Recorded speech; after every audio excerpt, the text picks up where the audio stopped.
Hi, this is Himanshu and once again welcome back to Japan Concept Tutorials, a series of English language learning in Hindi. आज इस video में हम discussion करने जा रहे हैं जूलियस सीजर का act 5 scene 1, that too line by line. लेकिन खास बात यह है जो भी लाइंस डिस्कशन किए जाएंगे उसको कन्वर्ट किया गया है एक्सट्रैक्ट के तौर पर, मतलब बहुत सारे सवाल भी होंगे और इसी सवाल को हम डिटेल्स में उसका आंसर क्या होगा उसको डिटेल्स में हम डिस्कशन करने जा रहे हैं।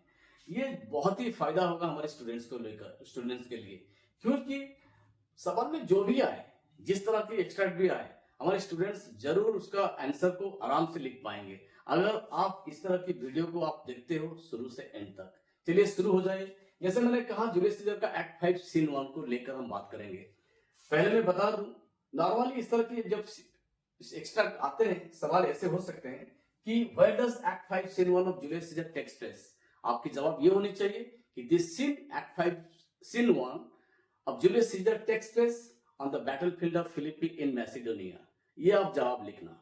दूसरा सवाल इस एक्सट्रैक्ट को लेके बन सकता है जैसे कि ऑक्टेवियस है इस लाइन का speaker. Who is the speaker of this line? The Octavius is the speaker of this line. तीसरा सवाल भी बन सकता है to whom is the line address. इस लाइन में इस लाइन को एड्रेस किया गया एंटोनी को, लिख देना the line is address to Antony. और भी कुछ सवाल बन सकते हैं कि where are they when this line is spoken, right? तो आप बता देना जैसे मैंने कहा this scene takes place on the battlefield of Philippine Macedonia. आप लिख देना the Antony and Octavius they are on the battlefield of Philippine Macedonia and making their final plans before battle begins. Battle शुरू होने से पहले वो अपने प्लान भी बना रहे हैं और फिलिपी की बैटलफील्ड में वो मौजूद है। आंसर का ये क्वेश्चन का जवाब मिल गया। इस तरह के क्वेश्चन आएंगे जरूर एक्सट्रैक्ट को लेकर। जो 2 से लेकर 5 तक उनमें जो भी क्वेश्चन है उसको तो डिस्कशन करेंगे। अभी हम लाइन बाय लाइन आ जाते हैं। जैसे मैं पहले बता दूं, Octavius and Antony, these two characters they enter first और scene starts with character Octavius और Octavius is expressing here his surprise। वो सरप्राइज क्या है उससे पहले आपको जानना चाहिए ये जो लाइंस जो भी है, जो भी ऑक्टेवियस एंटोनी को एड्रेस कर रहा है वो एक तरह की उनकी दोनों के बीच में एक डिसएग्रीमेंट है। डिसएग्रीमेंट कैसा है? They had disagreed initially on the enemies. Enemy मतलब ब्रूटस और कैसियस उनके एनिमी है। द एनिमीज स्ट्रेटजी, उनकी जो रणनीति, कैसियस और ब्रूटस की जो रणनीति, उसी को लेकर ऑक्टेवियस एंटोनी के बीच में एक डिसएग्रीमेंट है। वो क्या है? ऑक्टेवियस जैसे कह रहा है कि the enemy led by Brutus and Cassius they will come down to the open field of Philippi, क्योंकि उन्होंने हिल ऑपरेशन में है ब्रूटस और कैसियस। लेकिन एंटोनी क्या कहना है ना, they will stay in operations. वो पहाड़ी या ऊपरी इलाके में जरूर रहेंगे, वो नीचे नहीं आएंगे। इस तरह की डिसएग्रीमेंट से शुरू होता है ये सीन का पहला, जो ऑक्टेवियस के कैरेक्टर के थ्रू में। वो ऑक्टेवियस बता रहे हैं now Antony our hopes are answered. You said the enemy would not come down, but keeps the heels on operations. It proves not so. ठीक है, ये तो prediction that enemy will stay in the hills वो तो incorrect था, गलत था। इसी को लेके जो बोला कि आवर होप्स आर आंसर्ड, ये एक बड़ा सवाल बन सकता है। यहाँ पर ये सवाल ये who is our in our hopes. ये जो आवर होप्स, ये जो फ्रेज के अंदर में ये और जो हम जो हैं वो कौन है ना? ऑक्टेवियस एंड एंटोनी दोनों है। और दूसरा सवाल जो इसमें है what specific hopes are being referred to. जो ऑक्टेवियस जो बता रहा है आवर होप्स आर आंसर्ड, ये किस तरह की स्पेसिफिक होप्स के बारे में जिक्र कर रहा है? आपका सवाल ऐसी होनी चाहिए the specific hopes being referred to are, वो है military hopes, right? They are military hopes for decisive battle. Decisive battle मतलब आप कैसे समझोगे? बैटल तभी डिसाइसिव होती है, निर्णायक होती है, जब it determines the final outcome of conflict.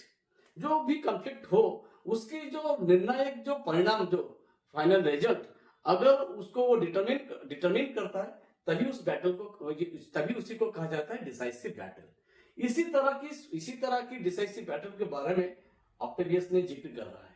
क्यों ना? Because the enemy led by Brutus and Cassius, they have come down from the superior advantageous position in the hill, in the superior region। जो ऊपरी इलाके में रहने में उनकी जो एडवांटेज थी वहां से निकलकर they have come down to the open field of Philippi। ये फिलिपी की जो खुला मैदान पर उतर आए हैं, यही चीज को लेकर एंटोनी ऑक्टेवियस ने कहा कि हमारे आशा अभी पूरा होने जा रहा है, राइट। तो उनकी आशा पूरा होने जा रहा है, इसी को लेकर ऑक्टेवियस ने कहा था। तो वो जवाब भी मिल गया कि अगर सवाल ये भी है कि why does Octavius believe their hopes are answered, इस तरह के सवाल अगर इसी में आए तो आप इसको लिखना।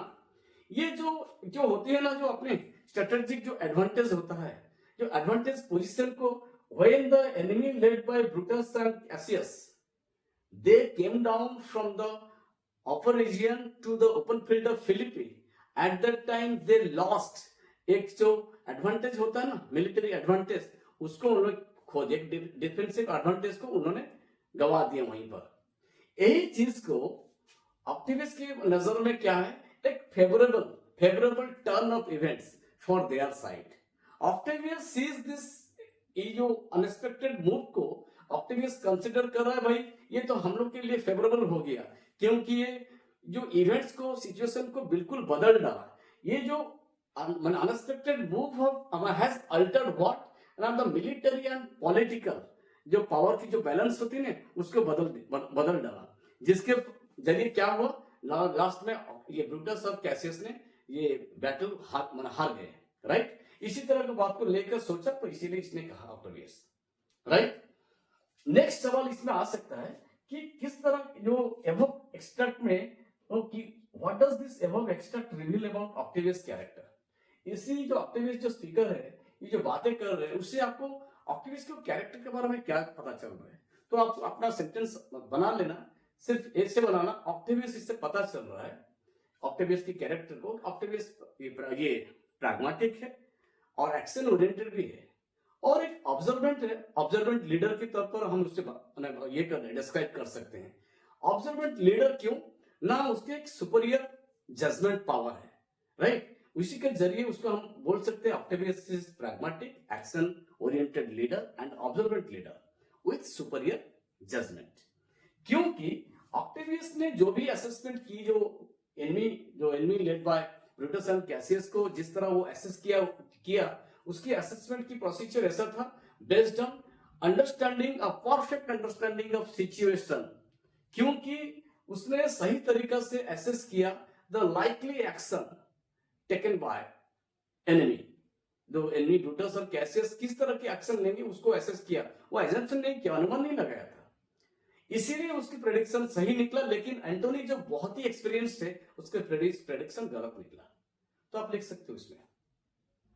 अब शुरू करेंगे ये लाइन से, it proves not so, their battles are at hand, they mean to warn us at Philippi here, answering before we do demand of them। पहले मैं बता दूं, it proves not so मतलब जो भी प्रेडिक्शन किया गया था, the prediction that enemy will stay in hills is incorrect, जो एंटोनी ने बताया था।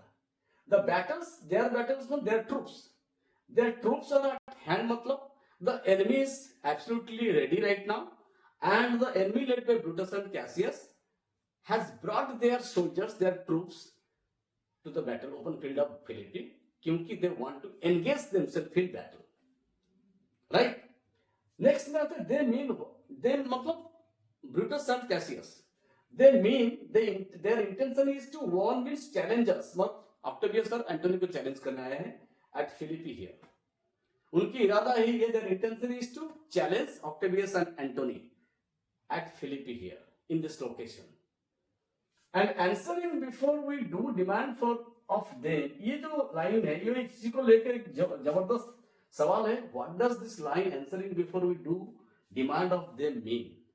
एक्चुअली इस लाइन का मतलब है, the enemy led by Brutus and Cassius, they have come down to the open field of Philippi to engage in battle, to meet Octavius and Antony, right। वो फिर क्या ना, without waiting to be challenged, मतलब चुनौती, Octavius Antony चुनौती देने से पहले, हाँ, they decided to attack first, किसको, ऑक्टेवियस और एंटोनी को, ब्रूटस और कैसियस। एक्चुअली यहाँ पर मैं एक बात बता दूं, ये जो डिसीजन लिया गया कि ऊपरी इलाके से नीचे आने का, ये जो डिसीजन जो लिया गया, this decision has been taken at the insistence of Brutus. Cassius का नहीं था ये डिसीजन, कैसियस इसको एक्सेप्ट करके ऊपरी इलाके से नीचे आ गया है। ये वाला जो डिसीजन लिया, जो आंसरिंग में चुनौती देंगे, ब्रूटस और कैसियस ने चुनौती जो दिया पहले, first they decided to attack their enemy first without waiting to be challenged और provoked by Antony and Octavius. ये लाइन यही बता रहा है। लेकिन सवाल और भी आ सकता है कि what did the enemy led by Brutus and Cassius take aggressive, why इसको लिख देना, व्हाई डिड, क्यों कैसियस और ब्रूटस ने इस तरह की एग्रेसिव एक्शन जो लिए without waiting to be challenged. आप इसको लिखना, the enemy led by Brutus and Cassius took aggressive action without waiting to be challenged or provoked by Octavius and Antony, क्योंकि वो लोग चाह रहे थे, they hope that if they attack first, if they give the challenge to Octavius and Antony first, in this way they will gain a psychological or tactical advantage, इनके Octavius और एंटोनी के ऊपर में वो पा जाएंगे, जिसके जरिए as a result what will happen ना, ये क्या करेगा, इस तरह की डिसीजन लोग सोच रहे थे कि it will force them into decisive defensive position. इसी को लेकर वो थोड़ा डिफेंसिव बन जाएंगे, अटैकिंग नहीं होंगे। तो इसी को सोचते हुए ब्रूटस ने तय किया था, नहीं, will attack first, will never wait to be challenged, so they attacked without waiting to be challenged. इस तरह की अगर हम लोग डिस्कशन करते हैं, मेरे को लगता भी है कि हमारे स्टूडेंट्स अगर एग्जाम में इस तरह की एक्स्ट्रा आए तो उसके जो आंसर कैसे लिखेंगे, बिल्कुल उनको डिफिकल्टी महसूस नहीं करेंगे और बहुत ही इजी से वो लोग लिख सकते हैं अगर आप इस तरह की वीडियो को देखते हो जरूर। लेकिन एक बात मैं बोलना चाहूंगा कि कमेंट बॉक्स में लिख के देना कि किस तरह की इस तरह की एपिसोड कैसे वो आप लोग को फायदा दे रहा है, क्योंकि मेरा भी ये मोरल बूस्ट होनी चाहिए। नेक्स्ट वीडियो में और एक एक्सट्रैक्ट को लेकर आएंगे, बिल्कुल हमने इसके बाद में जो एंटोनी की जो डायलॉग है इसको लेकर। तब तक के लिए थैंक यू वेरी मच। जय जगन्नाथ।